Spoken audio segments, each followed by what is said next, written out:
అంటే కేసీఆర్ పరిస్థితికి ఎక్కడికి దిగజారింది? గతంలో మంత్రులకి ఆయన భవన్ దగ్గర గంటలు రోజులు సంవత్సరాలు నెలలు కాలయాపన చేయించి వాళ్ళకు పర్మిషన్ ఇవ్వలేదు మాట్లాడడానికి, కానీ వచ్చి ముఖ్యమంత్రితో కలవడానికి అవకాశం ఇవ్వలేదు.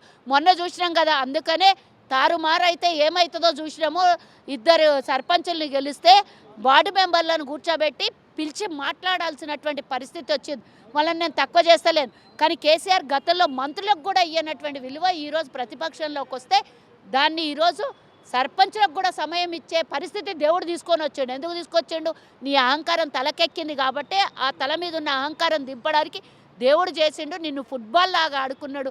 ఇప్పుడన్నా బుద్ధి తెచ్చుకొని ఒక ప్రతిపక్షం బయటకు వస్తా అన్నాడు కదా. మేము కూడా ఈ రెండేళ్ళు చాలా ఓపికగా కాంగ్రెస్ పరిపాలనని చూసినాం. ఇక ఖచ్చితంగా కేసీఆర్ ఎంట్రీ ఇచ్చిందంటే ప్రతిపక్షం గట్టిగా ఉంటుంది ఒక చర్చ. ఒకటి అడుగుతున్నా, ఎందుకు చూడాల్సి వచ్చింది? నీకు అవకాశం ఇచ్చారు కదా, నీకు ఇన్నిసార్లు అసెంబ్లీ పెడితే ఎందుకు రాలేవు?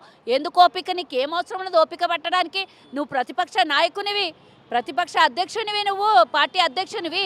నువ్వు వచ్చి నిలదీయాలి, అడగాలి. మేము తప్పు చేస్తే మేము ఆన్సర్ చెప్తాం. తప్పు చేసినామా, ఒప్పు చేసినామా, ప్రజల ముందు చర్చలు చేసుకోవడానికి, నిలదీయడానికి అవకాశం ఉన్న చోటుకే నువ్వు రావు. నేను ఓపిక పట్టినా చూద్దాం ఈ మాట ఎంతసేపు నిలబెట్టుకుంటాడో, ఎన్నిసార్లు అసెంబ్లీకి వస్తాడో, ఎన్నిసార్లు ఒక దళిత స్పీకర్ ఉన్నాడని ఆయన ముందర ప్రశ్నలు సమయం తీసుకోవడానికి ఎంత అవకాశం తీసుకొని మాట్లాడతాడో చూద్దాం. Wait and see. ఉట్టికి ఈరోజు అన్ని రేపు పొద్దున పోయి మళ్ళీ అదే గుహలకు జొర్రి అదే ఫామ్ హౌస్లో పోయి పండుకున్నాడు కాదు. ఇప్పుడు అన్న మాట మీద నిలబడాలి కేసీఆర్. గతంలో కూడా చూసినాం, నల్గొండలో సభ పెట్టి ఇప్పటి నుంచి చెప్తా, ఇప్పటి నుంచి చేస్తా, ఇప్పటి నుంచి అడుగుతా అని అన్నీ చెప్పిండు. కానీ ఏం చేసాడు చెప్పు? ఏం చేయలేదు. ఆయనకున్న గౌరవం ఒక మాజీ ముఖ్యమంత్రిగా కానీ తొలి ముఖ్యమంత్రిగా ఆయన గౌరవం ఆయన నిలబెట్టుకుంటే బాగుంటుంది. దోపిడీ చేసిర్రు, తప్పు చేసిర్రు. నీ కుటుంబం అంతా చిన్నాభిన్నమైంది. తప్పు చేసినానికి దేవుడు ఉన్నాడు చూసేవాడు. కాబట్టి ఇప్పుడన్నా బుద్ధి తెచ్చుకొని వస్తా అన్నావు, ప్రజల్లోకి వెళ్తా అంటున్నాను, కానీ అసెంబ్లీలో కూర్చొని అంటున్నావు. ఈ మాటకు ఆ మాటకు చాలా తేడా ఉంది. ప్రజల్లోకి కేసీఆర్ వచ్చి మీ 6 గ్యారెంటీలు, మీరు ఇచ్చినటువంటి హామీల గురించి ప్రశ్నిస్తున్నారని మీరు భయపడుతున్నారా? ప్రశ్నిస్తే ఏం జవాబు చెప్పాలని మీరు ఆలోచనలో పడరా? మేమే సవాల్ ఇచ్చినాం రమ్మని కేసీఆర్కి. ఆయన ప్రశ్నించడానికి భయపడడానికి మేము ప్రజలకు జవాబుదారీ, కేసీఆర్కి జవాబుదారీ కాదు. మేము ఆయన ప్రతిపక్ష నాయకుడు, ప్రశ్నించడానికి అధికారం ఉన్నది, కానీ ఆయనకు మేము జవాబుదారు కాదు. 4 కోట్ల మంది ప్రజలకు జవాబుదారీ. ప్రజల ఆశీర్వాదం ఉన్నంతసేపు కేసీఆర్ లాంటి 100 కేసీఆర్లు పుట్టినా కూడా మమ్మల్ని ఏం చేయలేదు. ప్రజలు మా పక్షాన, మేము ప్రజల కోసం పనిచేసే తీరులో ఉంటే మాకెవ్వరు ఏం చేయలేరు. కేసీఆర్కి కేసీఆర్ అధికారంలో ఉన్నప్పుడే భయపడలేదు. మేము కేసీఆర్ ప్రతిపక్షంలో ఫామ్ హౌస్కు పరిమితమైతే కేసీఆర్కి భయపడేది ఏం అవసరం ఉండదు. మేమిచ్చిన హామీలను ఏ విధంగా నిలబెట్టుకుంటున్నావు? నువ్వు తెలంగాణను ఏ విధంగా మోసం చేసి 8.5 లక్షల కోట్లు అప్పు చేసినావు? అన్నీ నిలదీద్దాం, సవాల్ చేసుకుందాం. రా అసెంబ్లీకి రా.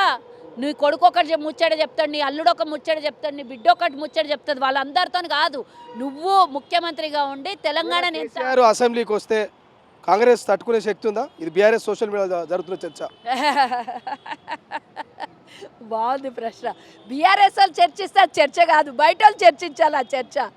కేసీఆర్ వస్తే తట్టుకుంటారా కాంగ్రెస్ వాళ్ళు? కాదు, జూబ్లీహిల్స్ ఎన్నికల్లో కూడా పులి బయటికి వస్తుంది అన్నాడు. ఆయన రాలేదు. అది బీఆర్ఎస్ వాళ్ళ చర్చని కన్సిడర్ చేయడం కాదు, పబ్లిక్ చర్చ అయితే కన్సిడర్ చేద్దాం, దానికి జవాబు చెప్దాం. వాళ్ళల్లో వాళ్ళు మాట్లాడుకుంటే గొప్ప ఏముంటుంది? అందరు మాట్లాడుకుంటే దానికి చర్చ అంటారు, ఒక పెద్ద ఇష్యూ అంటారు. కానీ ఆయన వాళ్ళ పార్టీ ఆయనను ఎత్తకపోతే ఇంకెవరిని ఎత్తుకుంటారు చెప్పు? పార్టీ ఊడబిక్కాలన్నా ఆయనకే అధికారం ఉంది, పార్టీ ఉండాలన్నా ఆయనకే అధికారం ఉంది. ఎవరు ఏమన్నా మాట్లాడితే తిట్టే అధికారం ఆయనకే ఉంది, పెట్టే అధికారం ఆయనకే ఉంది. మాలాగా నేషనల్ పార్టీ 10 మంది అందరు కలిసి పనిచేసే పార్టీ కాదు, మోనోపోలీ పార్టీ అది. ఇంకొకళ్ళకి అధికారం ఉండదు, ఇంకొకళ్ళకి హక్కు ఉండదు. ఏం చేస్తే కేసీఆరే చేయాలి. కాబట్టి ఆయనను పొగడకపోతే వాళ్ళకు ఉనికి ఉండదు కదా. కాబట్టి ఆ పొగుడుకునే చర్చలు మనకెందుకు? పబ్లిక్ మాట్లాడే చర్చలకు సమాధానం చెప్దాం మనం. అసలైన తొలి వెలుగు. ఫాలో వాట్సాప్ @తొలి వెలుగు official.